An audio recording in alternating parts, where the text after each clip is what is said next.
Il 12 novembre l'acqua ha invaso abitazioni, cantine, garage e strade causando danni ingenti. Circa 70 cittadini residenti nelle vie di Portoguaro interessate dagli allagamenti si sono costituiti in un comitato.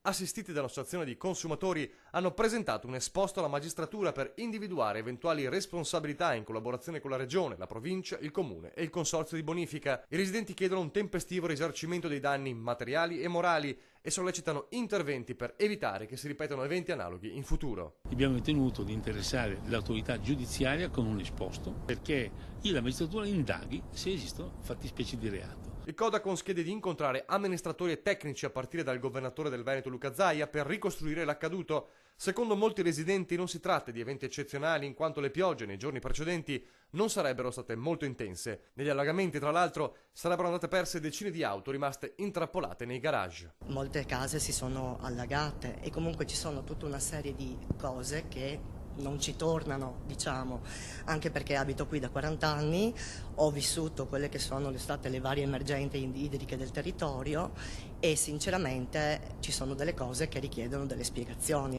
Troppo comodo, sostiene il comitato, sarebbe non fare manutenzione dei canali e dei tombini, non valutare gli effetti di una tangenziale, non dare l'allarme e poi dire è un fatto imprevedibile. Occorre insomma pensare anche al futuro. Quanto avvenuto merita una indagine su eventuali responsabilità, perché solo così, individuando le responsabilità, la gente è chiamata a rispondere della propria cattiva diligenza o dell'imperizia, della cattiva programmazione, impara e si evita che i fenomeni si ripetano per il futuro.